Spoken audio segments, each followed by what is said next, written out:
Hello दोस्तों, नमस्कार। पुनः एक नई जड़ी के साथ मैं उपस्थित हुआ हूं आप लोगों के समक्ष। इसको आप लोग पहचानते होंगे, नहीं पहचानते तो पहचान लीजिए। नाम भी इसका बड़ा विचित्र है। इसको हमारे यहाँ देहाती में बोलते हैं बेहया, बेशर्म का पौधा और बेहया का पौधा। देख लीजिए, इसके गुलाबी गुलाबी फूल हैं, घंटी के आकार के। ये गुच्छे में फूल लगते हैं, दो दो तीन तीन के गुच्छे में लगते हैं फूल इसके। देख लीजिए, ये बेहया का फूल है। और ये बहुत सारे पौधे इसके जमे हुए हैं। ये विशेष करके नदी नाले में ही ये गड्ढे में निकलता जमता है। और ये सही में बेहया है। ये इतना बेहया ये पौधा है कि इसको तोड़ दीजिए, काट दीजिए, उखाड़ दीजिए, लेकिन केवल जरा सा पानी अगर मिलता है, एक बारिश आने के बाद से ये पुनः सूखने के बाद भी पुनः हरा भरा हो जाता है।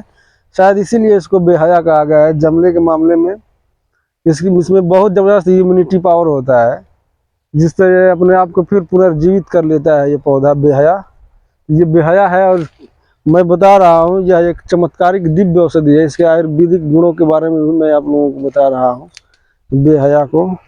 ये देखिए, पत्ते हैं इसके। बेहया बेहया के पत्ते कुछ पान के पत्तों की तरह नजर आते हैं, लेकिन वह आकार में लंबे होते हैं और नीचे की तरफ इनका आकार नुकीला होता है।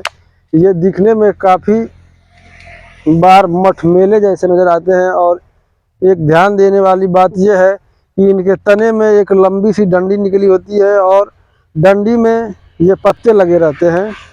इसके तने की एक विशेषता यह होती है कि इसके अंदर फूल होता है, खोखला होता है। पुराने ज़माने में इसके लकड़ी धूम्रपान करने के लिए इस्तेमाल की जाती थी।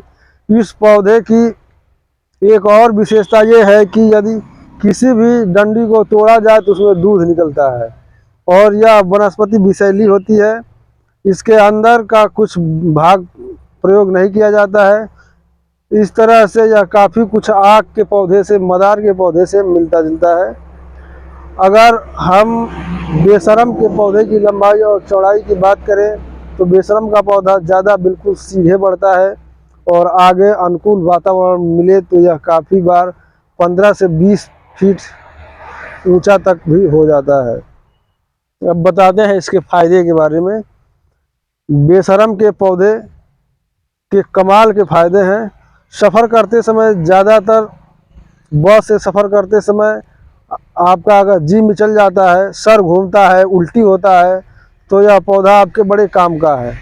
आपको क्या करना है, इसका एक पत्ता पैर के नीचे रख दीजिए और जूता पहन लीजिए। इससे आपकी सारी परेशानी दूर हो जाएगी। बेशरम का पौधा दरअसल चर्म रोगों में बड़े काम का है। इसके लिए खास जाना जाता है। एक बड़ा खतरनाक चर्म रोग होता है नागिन, जिसे हरदिस भी कहते हैं। यह हर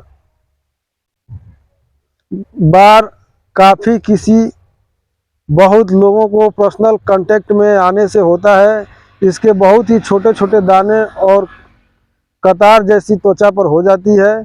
यह बहुत ही चुभते हैं, जिसको उकमत भी बोलते हैं, और बहुत दर्द करता है। यह बड़ा खतरनाक चर्म रोग है जो ठीक नहीं होता, लेकिन बेशर्म का पौधा इसके लिए रामबाण दवा है। इसे क्या करना है, बेशर्म का पत्ता तोड़ने पर उसमें जो दूध निकलता है, यह दूध उस संक्रमित जगह पर लगा दिया जाए तो हर 30 दिनों में ठीक हो जाता है। बेशर्म का पौधा बाल तोड़ जैसे खतरनाक रोगों में भी बड़े काम का है। बाल थोड़े बहुत ही आम बीमारी नहीं है, और यह बहुत ही खतरनाक बीमारी है। इस बीमारी में बालों में जीवाणु संक्रमित होता है और एक छोटी सी फुंसी जैसे त्वचा में पैदा होती है। और धीरे धीरे अगर ध्यान न दिया जाए तो ये फुंसी फोड़े का रूप ले लेती है। इससे शरीर पर जगह जगह फोड़े हो जाते हैं। यह बहुत ही दुख देने वाली होती है। उससे पस निकलता है और आदमी को काफ़ी बार बुखार भी हो जाता है और आदमी की हालत बहुत ख़राब हो जाती है। इसमें आपको क्या करना है, बेशर्म का पौधा लीजिए और इसका दूध तोड़कर उस बाल तोड़ वाले स्थान पर लगा दीजिए, तो ये अनुभूत दवा है, 100% सही कर देता है। फिर बेशर्म का पौधा फंगल इन्फेक्शन में भी काम करता है। खुजली होने लगती है, त्वचा लाल हो जाता है, इसमें भी बेशरम का दूध लगाने से यह 100% ठीक कर देता है। यदि और भी कुछ हो तो रिंग वर्म हो जाए, इसमें भी इसका दूध लगाने से ठीक हो जाता है। या फिर शरीर में कहीं भी खुजली हो, आप बेशरम के पौधे का दूध लगाइए तो उसको ठीक कर देता है।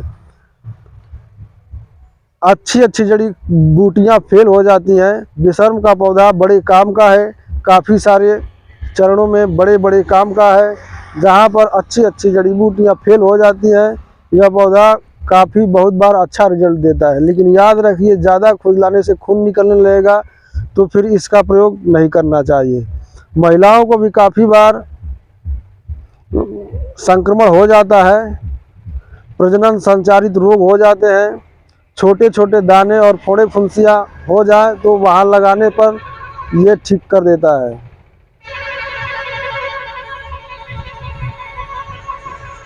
बेशरम के पौधे का मूल धर्म यानी प्रजनन अंगों को लेकर जो भी समस्याएं हैं या फिर रोग है, उसमें शास्त्रीय वनस्पतियों को यानी क्लासिकल आयुर्वेदिक वनस्पतियों को पहले महत्व देनी चाहिए।